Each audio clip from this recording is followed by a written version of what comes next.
बारे में डालने वाले राकेश जी टिकैत साहब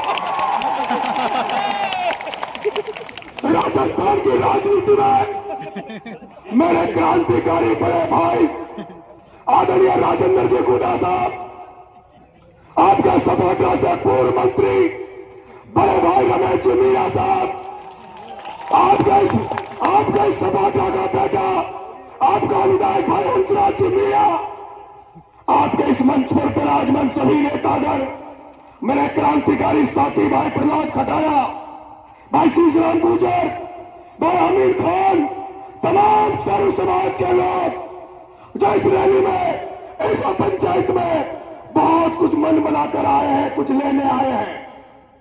मैं जानता हूं इसके पहले कई पंचायतें हुई। अगर नरेश मीणा भूख हड़ताल पर नहीं होता तो नरेश मीणा चकेरे की धरती पर भी आता।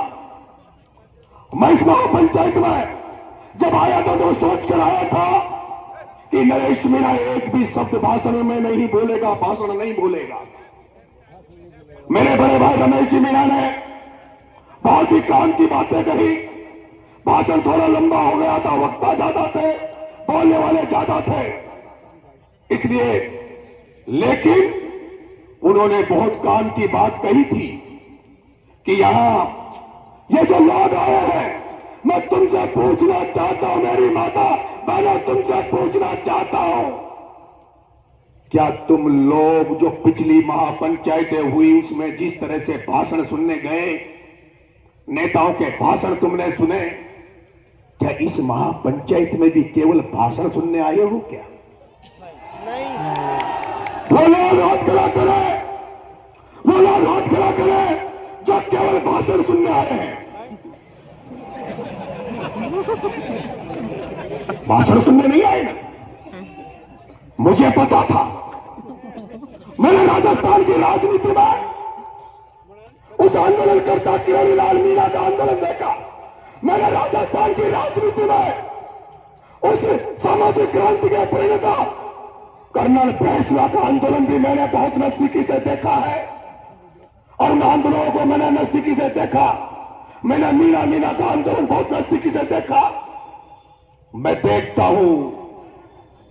हूं जब कई आंदोलन होते हैं, मैं देखता हूं जब कई आंदोलन होते हैं और आंदोलनों में बार बार पंचायतें बुलाई जाती है, बार बार मीटिंगें बुलाई जाती है, बार बार लोगों को पीले चावल बांटे जाते हैं, तो जनता के मन में एक भाव आ जाता है, भाव यह आ जाता है कि ये लोग आंदोलन के लिए लड़ाई नहीं लड़ रहे, ये तो केवल रोटियां सेक रहे हैं, इनको तो केवल अपनी नेतागिरी करना है।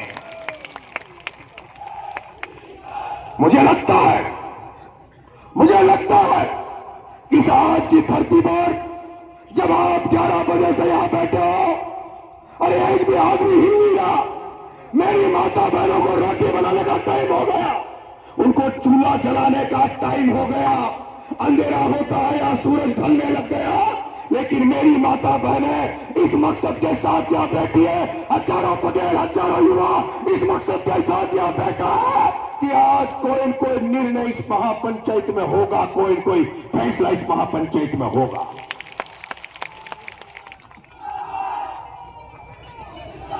क्या आप फैसला चाहते हो?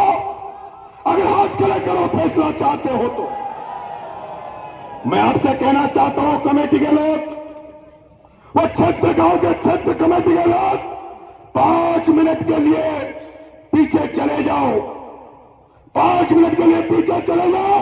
ये जो मंत्री नेता यहां बैठे हैं, इनसे 5 मिनट की मंत्रणा कर लो, 5 मिनट की मंत्रणा कर लो। तुम्हारा जो फैसला तो तुम्हारा ही रहेगा, तुम जो फैसला करोगे उस फैसले के साथ सारे मंच पर बैठे लोग आपके साथ रहेंगे, क्योंकि आपने कई दिनों से मेहनत कर रहे हो, लड़ाई लड़ रहे हो। लड़ाई हम आपके सुपुर्द करते हैं, हम तो सैनिक बनकर, सेनापति बनकर तुम्हारी लड़ाई तुम्हारे साथ मिलकर, कमेटी वालों की लड़ाई कमेटी वालों के साथ मिलकर लड़ाई लड़ेंगे। लेकिन सुन लो कमेटी वालों, यह लड़ाई कोई राजनीतिक नहीं है, यह लड़ाई घर बचाने की है। मेरी माता एक गीत गाती है, मेरी माता एक गीत गाती है कि चिड़िया घोंसलों को छोड़े, कशा बच्चा बच्ची को कशा घर को छोड़ दिया। लड़ाई राजनीति की नहीं है, लड़ाई राजनीतिक भाषण की नहीं है। मैंने देख लिया जब रात शाम को 5-6 बज रहे अंधेरा होता रहा और इतनी बड़ी संख्या में आप यहाँ बैठे हो और मैंने सुना है, देखा है, जब भी किसी ने डूंगरी बात के अलावा इस मंच में एक भी शब्द बोला है तो लोग खड़े हो गए, लोग बोर होने लग जाते हैं, क्योंकि केवल ये जनता डूंगरी बांध को सुनना चाहती है, डूंगरी बांध को रुकवाने की बात सुनना चाहती है। मेरे माताओं, मेरे किसान भाइयों, नेताओं ने कही, बूढ़ा साहब ने एक सुर्रिया छोड़ दिया था कि डिलीवरी होने वाली है, डिलीवरी रोकनी है। हो सकता है कांग्रेस ने प्रेग्नेंट किया, हो सकता है कांग्रेस ने प्रेग्नेंट किया और डिलीवरी का समय बीजेपी की सरकार में आ गया। लेकिन कमेटी वालों, जनता, अगर तुमने नरेश पे भरोसा कर दिया तो भ्रूण हत्या कर दूंगा, उस डिलीवरी को नहीं होने दूंगा, भ्रूण हत्या कर दूंगा। मैं कह रहा हूं, ना तो यह कलेक्टर को बुलाओ, और मेरे भाइयों, ना तो कलेक्टर नहीं को बुलाओ। अरे कलेक्टर नहीं का इलाज तो मैंने समझाओ में कर दिया था।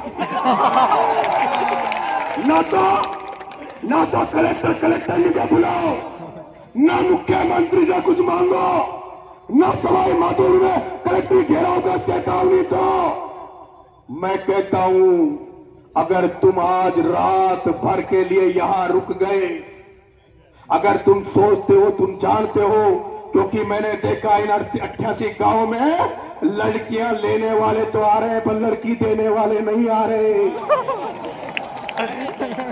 लड़कियां लेने वाले तो आ रहे हैं लेकिन लड़की देने वाले नहीं आ रहे। उनको पता है कि हम उनको लड़की दे भी देंगे तो हमारी लड़की का क्या भविष्य होगा, उसका लड़की का ससुराल कहाँ होगा। अभी तो चोरली में है, अभी तो डूंगरी में है, अभी तो भूरी पहाड़ी में है। पता नहीं उस बेटी को कहाँ जाकर बसना पड़ेगा, पता नहीं मध्य प्रदेश जाना पड़ेगा या उसको डूंगरपुर जाना पड़ेगा, रेगिस्तान में जाना पड़ेगा।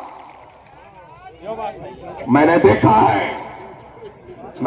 है जब आंदोलन हुआ, कर्नल किरोड़ी लाल फैसला ने जब रेलवे ट्रैक जाम किया तो इतने लोग नहीं थे जितनी तादाद में आज आप लोग यहाँ बैठे हो। मैं तो आपसे कह रहा हूं, ज्यादा लंबा भाषण नहीं दूंगा, मैं आपसे यह कह रहा हूं, नरेश मीणा खुद की गारंटी ले रहा है।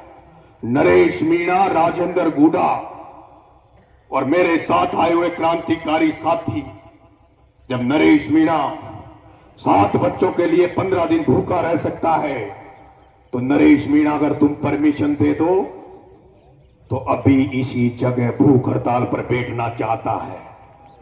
इसी जगह डूंगरी बांध के लिए, सुनो मेरी बात, मेरी माता बहनों, उस दिन को सोचना। अरे सोचो, उस गाजा को देखो, उस यूक्रेन को देखो, जिस गाजा पे इजराइल रोज बम फेंक रहा है, उस गाजा पे लोगों को रोज मार रहा है, लेकिन वो गाजा वाले अपनी धरती नहीं छोड़ रहे, अपने घर वालों को नहीं छोड़ रहे, वो जाने दे रहे। मैं कहना चाहता हूं, कितने लोग यहाँ ऐसे हैं जो हाथ खड़े करना, जो इन बच्चों को बचाने के लिए लाठी खा सकते हैं। कितने लोग ऐसे हैं जो इस जमीन को बचाने के लिए जेल जाने के लिए तैयार है। कितने लोग ऐसे हैं जो इस जमीन को बचाने के लिए, आने वाले बच्चों के भविष्य को बचाने के लिए अपनी जान पर अपनी गोली खा सकते हैं। वो हाथ करे। मैं तुमसे कह रहा हूं, मेरा मन कर रहा है कि मैं इसी जगह भूख हड़ताल पर बैठूं और तमाम लोग रुक जाइए। मैं तमाम लोगों से निवेदन कर रहा हूं, जब हजारों लोग भूखे मर जाएंगे तो नरेश मीणा के मर जाने से क्या फर्क पड़ेगा। और मैं आपसे निवेदन कर रहा हूं, सुन लीजिए, जो कमेटी फैसला करेगी वो कमेटी करेगी, उसके बाद में फैसला लूंगा। लेकिन मैं मेरे मन की बात बता रहा हूं, ये बता रहा हूं, आंदोलन रोज रोज नहीं चलेगा, रोज रोज महापंचायती नहीं होगी। कलेक्ट्री का घेराव करके क्या कर लोगे? क्या है कलेक्ट्री? कलेक्ट्री है क्या? मैं नरेश मीणा, अगर तुम्हें मुझे ही नेतृत्व दे दो या कमेटी वालों मेरे से पूछ लो, कल भजनलाल के मंत्रियों को ला दूंगा यहाँ।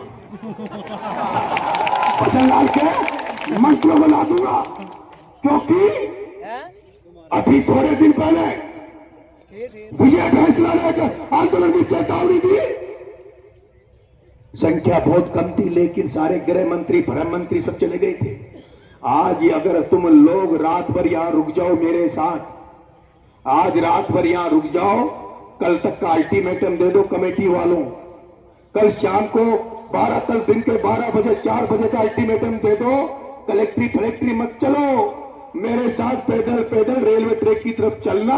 अगर गारंटी दे रहा हूं, अगर गारंटी दे रहा हूं, गारंटी दे रहा हूं, गारंटी दे रहा हूं, अगर गारंटी दे रहा हूं, सुन लो, अगर गारंटी दे रहा हूं कलेक्टर तो क्या, वो नया नया जो मुख्य सचिव आया है ना, वो अगर पटरी पे तुमसे बात करने नहीं आ जाए तो नाम बदल देना। क्या तैयार हो? क्या रात भर रुकने के लिए तैयार हो? क्या तुम लोग जब आंदोलन में आए थे, इस महापंचायत में आए थे, तो क्या भाषण सुनकर जाने के लिए आए थे या आंदोलन में लड़ने के लिए आए थे? वो हाथ खड़े करो जो लड़ने के लिए आए थे। मेरे को पता है, नाम रजाई लाए ना गधेला लाए, नाम रजाई लाए ना गधेला लाए।